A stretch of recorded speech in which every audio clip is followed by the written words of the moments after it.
Olá, seja bem-vindo a mais uma aula de Política de Educação Ambiental. Eu sou a professora Cris Ferreira Macedo e é uma satisfação enorme estar com você aqui em mais uma aula. Nós estamos na 8ª aula e nós vamos tratar sobre políticas ambientais e educacional no Brasil. Muito bem, política ambiental. Já ouvimos falar de política sobre a parte de direitos humanos, a parte dos animais e tudo mais. E, claro, nós temos que ter também as políticas ambientais. As políticas ambientais é um conjunto de iniciativas, governamentais, segura aí, coordenadas, envolvendo diferentes organismos e setores de intervenção pública. Tudo há uma integração. O governo que tem que dar o ponto de partida. E existem diversos órgãos que não podem atuar independentemente. Eles têm que ter uma interligação para que possa funcionar adequadamente. Em articulação com atores não governamentais e produtivos. Você, eu, somos atores não governamentais e devemos fazer parte das ações, discussões para a melhoria da qualidade do meio ambiente que nós temos, que nós estamos inseridos. No caso, seria um meio ambiente local. Depois, discussões no ambiente regional e até chegar nacional e da nacional ir para a internacional. Continuando. Voltadas à proteção, conservação e do uso sustentável e recomposição dos recursos ambientais. Proteção, conservação. Então, nós temos que proteger. Mas como proteger algo que não conhecemos? O quanto que realmente conhecemos do meio ambiente? Você sabia que existem leis, né? Por exemplo, unidades de conservação, que são para reservas particulares, que tem uma beleza ímpar, aí o proprietário vai lá, faz o registro, né, por exemplo, no ICMBio, o ICMBio vem, que é o Instituto Chico Mendes, né, ele vem, ele analisa, realmente esse é um ambiente ímpar, papapá, papapá, aí cria uma RPPN, que é uma reserva de proteção, né, dos recursos privada, recursos naturais privado, e ali esse proprietário vai receber do governo por ano para manter aquela área intacta. Pode receber visita, guiada, tudo, mas com muito cuidado, para que não haja agressão ao meio ambiente. Tá? Proteção, conservação, já falei na última aula. Uso sustentável, também falei, mas vale a pena dar uma refrisada aqui, uma refrescada, né, que o uso sustentável, nós vamos sempre cuidar do ambiente, né, do tripé da sustentabilidade, que é ambiental, social e econômico, tá? E a recomposição dos recursos ambientais. Existe só ação ruim do homem para o meio ambiente? Que é ação antrópica negativa? Só negativa? Não. Nós também temos ação antrópica positiva, que é justamente aqui, recomposição dos recursos ambientais. Aquilo que já foi degradado, que está em situação de risco, haver intervenção, então, humana para uma recuperação dessa área. Aí nós temos recuperação, reabilitação, recomposição, entre outras, tá? Mas lembre-se, aquele velho ditado para a saúde também vale para o meio ambiente. Mas vale, como que é? Vale mais, como fala? É melhor prevenir, pronto, é melhor prevenir do que remediar. Aqui é a mesma coisa, tá bom? Porque, por exemplo, se você tem um topo de morro, né, que foi retirada toda a sua vegetação, que estava protegendo, as raízes têm a função de proteger aquele solo. Lembre-se, tem um morro, tem muita rocha, pouco solo.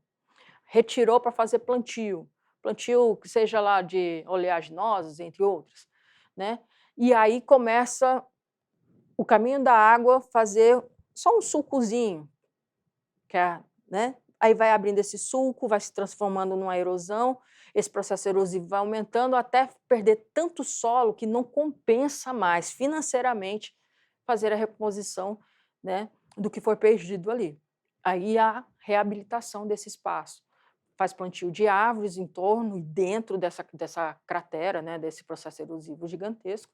Tá? Inclusive, nós temos um aqui em Palmas, bem aqui no centro, um não, dois, que é no Suassara, que é atrás, na nascente dele, que é atrás do Colégio Militar do Ensino Médio, e o outro é ali dentro do Parque Sesamar, na parte de trás, onde quase ninguém vê, que são das águas pluviais que vêm das outras, das quadras ali em torno, e fazem esse processo erosivo gigantesco que está lá, que é a mesma coisa que acontece com o Parque Suassara, lá, sua nascente também está sendo assoreada, né, e está muito grande.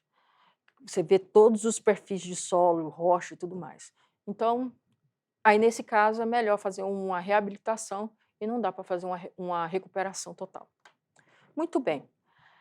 A política ambiental ela vai muito além, tá? Só desses focos, só o meio ambiente, só florzinha, matinho, coisinha mais linda. Vai muito além. Olha só, o foco não é apenas o ambiente físico, estrutural, fauna, flora, ciclos biogeoquímicos, micro-organismos, não, vai muito além, tá? Mas também envolve o modo como as populações e as atividades produtivas interagem com os diferentes ecossistemas. Então, veja só, como eu, empresa, eu, indústria, eu, pessoa, eu, instituição, vou interagir com o meio ambiente. Porque cada e qualquer profissão, cada e qualquer empreendimento, ele tem impactos ambientais negativos sobre aquele ambiente onde ele se encontra. E o que nos cabe é fazer com que haja a diminuição ou zerar esse impacto. Tá? O ambiente construído também, tá, é incluído nisso. Então, cidades, infraestrutura, em geral, também faz parte do escopo das políticas ambientais. Aí eu trouxe essa imagem, que é uma secretaria, toda arborizada, né, na cidade, para o quê? Haja um resfriamento, um equilíbrio, né, entre o levantado, como se fala, o que é levantado pelo homem, né, que é o cinza, pelo verde, o equilíbrio, né? Palma já chegou a ser a capital verde, né, a capital com mais árvores plantadas. Hoje, o último levantamento que foi feito pela Prefeitura Municipal através da Secretaria Municipal de Meio Ambiente, há um déficit de 25.000 unidades de árvores na nossa capital. Eles estão tentando fazer a recuperação, mas como você sabe, né, nosso clima é muito doido, né? Mês de agosto, setembro aí mata até pensamento. Então vamos lá. As políticas ambientais, elas estão relacionadas com esses três setores, que é o primeiro setor, segundo setor, terceiro setor. Aí notem, no primeiro setor está justamente a parte governamental, que são os três poderes. Nas esferas estadual, federal, estadual e municipal, mas também estão inseridas entre elas fundações públicas, autarquias e empresas públicas, sociedade de economia mista está envolvida nesse terceiro setor.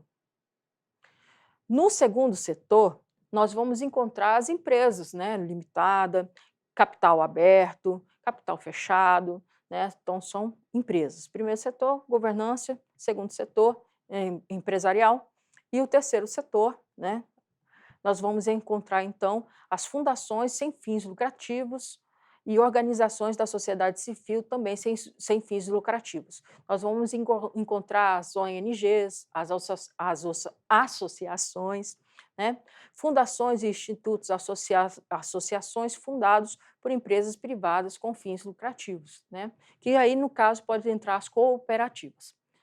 Todos eles trabalham juntos, em consonância, ouvindo, discutindo, debatendo diversas temáticas relacionadas ao meio ambiente, para então poderem contribuir para a melhoria do meio ambiente e também não receber multa, tá? Claro, né? O princípio pagador, que é a próxima aula que nós iremos ver, tá bom? Então, ações desses 3 setores faz com que haja decisões sobre a temática meio ambiente e como elas devem ser levadas, tá? Lógico que quem encabeça tudo isso daí é o poder público, é o primeiro setor, porque ele tem uma gama de instituições que são responsáveis por isso, que tem o Ministério do Meio Ambiente, tem as leis da PNMA, entre outras, para justamente regular e não se sobrepor uma secretaria, um decreto sobre o outro, tá ok? As políticas ambientais, eu mostrei para vocês que é o primeiro setor, segundo setor, terceiro setor, eles sempre estão ali num ciclo permanente de melhoria. Quem trabalhou aí ou estudou administração sabe que o PDCA é justamente isso aqui, é uma constância na melhoria. Então, é PDCA, planejamento fazer,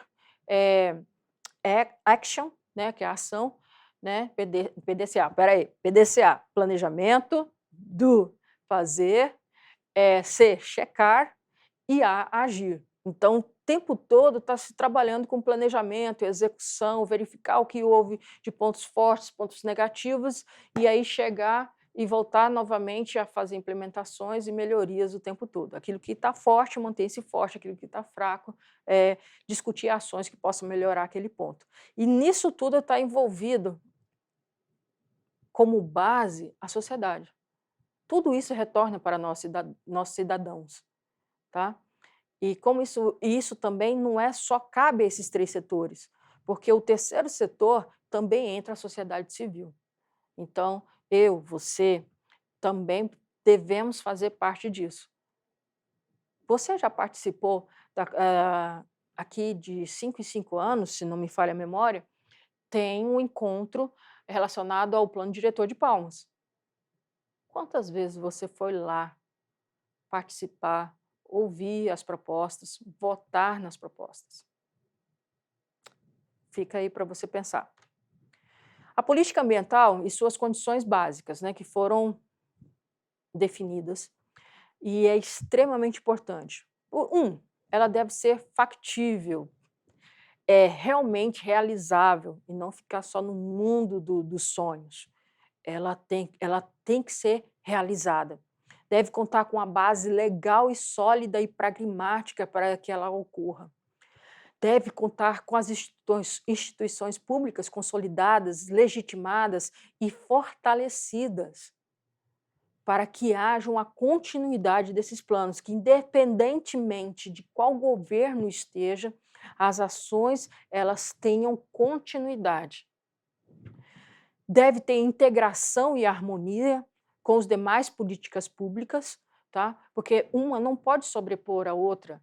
Por exemplo, por causa de uma lei ambiental, de umas questões ambientais, eu não passar uma rodovia, eu não construir uma hidrelétrica, que é um dos pontos que eu vou te dizer, é uma discussão geral na construção de hidrelétricas e IPCHs, que são pequenas, geradoras de energia, né, principalmente no interior. E isso causa impacto muito grande, não somente ao meio ambiente, mas também às comunidades tradicionais que estão ali inseridas. E como eu comentei na aula anterior, e se você quiser dar uma pesquisadinha, como foi o processo para a criação do nosso lago aqui no Tocantins, né, no Rio Tocantins. Como houve a desapropriação das populações, que não foi lá muito bem assim adequada, sabe? E então a parte de resgate de fauna, resgate da semente, da cama de semente das plantas que ali existiam, e o desbaste, tanto é que você vai para Porto Nacional, você só vê as pontas das árvores, né, aqui também no lago, porque não foi feito adequadamente, como foi feito aqui no Pará, ficou um tapetinho, tá? E isso aumentou a proliferação, aumentou a disponibilidade de alimento, né, no lago, e se você não lembra, porque você era muito jovem, mas pode procurar aí, houve uma proliferação de bactérias, ou era fedorento pra caramba, e segundo os estudos, desde a criação do lago, levaria aproximadamente 20 anos para que a água estivesse própria, né, para, por exemplo, para criar peixe, para você criar uma estação de tratamento de água usando a água do lago, tá bom? Integração e harmonia, né, obviamente, deve ser estratégica, em consonância com políticas públicas nacionais e internacionais. Porque é o seguinte, internacional foi discutido numa esfera muito grande, com visões bastante diferentes, com realidades diferentes de cada um daqueles países, mas que pode ser usada pelo nosso país como algo norteador, e deve, tá? Então, sempre em consonância. Deve ter flexibilidade, como eu disse, eu não vou deixar, por exemplo, tem que construir, já existe ali tem um exemplo muito legal. Pausa. Olha só, no Ceará existe uma estrada que vai para Santana do Cariri, o lugar mais legal para você ver dinossauros. Tá bom, não é vivo, mas os fósseis de dinossauros, pegada e tudo mais, aí tem a estrada, a pista todinha, que vai para Santana do Cariri, ela é feita com asfalto diferenciado, que é um asfalto branco, para poder ver os animais ultrapassando, mas de quilômetros em quilômetros por baixo tem passagem livre para os animais passarem. Outros países é por cima, por exemplo, dos caranguejos, numa cidade que eu não me recordo o nome, a passagem dos caranguejos é por cima, através de uma plataforma, né? Tá bom? Deve produzir também informação. Não pode ficar só guardado no meio científico, tem que trazer também essas informações à população. Trazer, por exemplo, agora, recente, esta semana, né? Essa semana não, foi final da semana passada, houve um descarrilhamento de um trem, né, nos Estados Unidos, que lançou à atmosfera produtos químicos, que são extremamente cancerígenos, e a população teve que ser remanejada. Tá? Isso tem que ser trago a informação mais breve possível. E os Estados Unidos levou aproximadamente 10 dias para divulgar isso. Isso me lembra muito bem aquele evento lá na Rússia, né, lá de Chernobyl, que também demorou muitos dias, e isso fez com que houvesse danos irreversíveis à genética das pessoas que estavam ali, e muitas morreram de câncer mais rápido, outras mais lento, sofreram por muito tempo. Quais são as fases dos ciclos das políticas públicas, né? Vamos entrar com os critérios e as instituições consolidadas para entrar nesse processo. Nós vamos trabalhar com demandas, obviamente, problemas para serem resolvidos. Essas demandas e problemas são fornecidos tanto por empresas quanto pela sociedade civil, tá? Aí isso é incluído dentro da agenda da política, né, para ser analisada, ser votada. Aí há um processo decisório sobre isso, então por isso que o que for proposto tem que ser bem estruturado, para não abrir brechas, né, para que ela não vá adiante nesse processo da agenda. Passou, vamos implementar, vamos construir, e depois também avaliar os impactos da avaliação. As políticas ambientais no Brasil se desenvolveram sobre 3 óticas.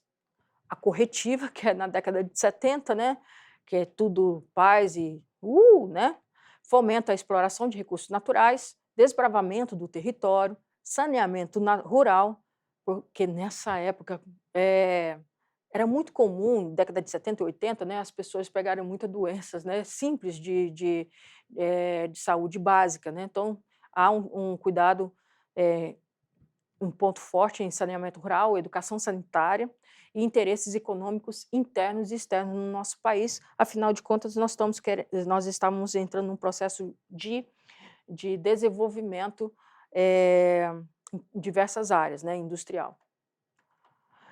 2 é a ótica preventiva, que já é década de 80, que aí não, opa, vamos preservar, vamos fazer um desenvolvimento socioeconômico, né? Vamos equilibrar isso daí, que já tinha saído, né, o termo desenvolvimento sustentável, né? É algo de segurança nacional também, para evitar com que você tem que populacionar a nosso país, nas fronteiras principalmente, e isso também impede que haja vinda, como se fala, invasão do nosso país, e também segurança nacional relacionada a questões genéticas, né? O roubo genético das nossas espécies. Um exemplo é um cientista japonês, entrou no país como visitante, foi parar numa das tribos indígenas, conversa vai, conversa vem, conversa vai, conversa vem, conseguiu a amizade dos indígenas, e aí, nas conversas, ele descobriu que os indígenas usavam uma espécie para o tratamento contra o câncer. O indivíduo fez o quê? Pegou sementes, não sei onde ele colocou essas sementes, que é proibido, né, levar para fora do país nosso código genético. Ele levou para o Japão, desenvolveu, descobriu o princípio ativo e patenteou. Que maravilha! Não é um caso isolado. Proteção e dignidade da vida humana, obviamente. E aí vem a década de 90, a Eco 92 e tudo mais, e aí traz nós vamos sair da corretiva, da ótica corretiva, da preventiva, para então integradora, que nós vamos integrar aspectos econômicos, sociais, ambientais, preservar o meio ambiente, uso racional dos recursos naturais, porque todos têm direito a um ambiente equilibrado e que as gerações futuras também tenham acesso a isso. Mas será que aquele córrego que você tomava banho, brincava, ou que sua mãe brincava, lavava roupa e tudo mais, ele ainda é desse jeito? Tem as mesmas propriedades? Uso racional dos recursos naturais para a preservação das gerações futuras e a Agenda 21, né, obviamente, onde traz o desenvolvimento sustentável, a biodiversidade, mudanças climáticas, águas e resíduos tóxicos. Então, o que são os 3 PPs? PPP, são os 3 princípios. Nós temos o princípio do poluidor-pagador, que é o PPP, nós temos o princípio da prevenção e nós temos o princípio da precaução, que é o PP, tá? Princípio poluidor-pagador, ou seja, você, depois da criação, né, da lei dos crimes ambientais, né, então é o seguinte, você poluiu, você tem que pagar para fazer a recuperação ou que, enfim. Se você vai fazer um empreendimento, por exemplo, você sabia que o pé de piqui, ele é protegido por lei nacional, é uma das 2 espécies mais bem protegidas do nosso país, o piqui é proibido cortar ele, sem autorização de um órgão ambiental. No caso aqui, seria o Naturatins. Ah, mas professora, qualquer lugar que eu vou tem piqui. Quantos pezinhos de piqui pequenos você já viu? A taxa de germinação dele é de 10%. Então, de 1.000 sementes, menos de 10 irão germinar. E menos ainda irão chegar à fase adulta. Tá? Pense nisso. Tá? E a multa é de R$5.000 por cada um pé derrubado sem autorização. O princípio da prevenção, prevenir é melhor do que remediar. Né? Então, fazer os estudos, os impactos ambientais que podem ser provenientes do empreendimento ou daquela ação, né? E trabalhar com eles. E o princípio da precaução, né? Que com certeza, se você tem a prevenção, precaução, melhor ainda. E chegou aquele momento mais maravilhoso, que você ama e adora, você aprendeu um pouco mais sobre a política ambiental, leia os materiais e os vídeos que estão disponíveis no Educa e vai ter o que agora? Uma prova, né? Prova não, nossa avaliação 1 no dia 10/4, tá, de 2023, aguarde mais instruções. E olha só, quem não conhece ou já conhece, eu trouxe hoje a freira Dorothy Strange. Ela foi uma grande mulher, grande defensora da floresta e dos agricultores das florestas, e ela deixou essa frase, né? Ela foi assassinada, né, em 2005. Ela deixou essa frase: não vou fugir e nem abandonar a luta desses agricultores que estão desprotegidos do meio da floresta, no meio da floresta. Eles têm o sagrado direito a uma vida melhor, numa terra onde possam viver e produzir com dignidade sem devastar. Pessoal, bons estudos, foi uma satisfação enorme estar aqui com vocês, que a força esteja com vocês e até a próxima.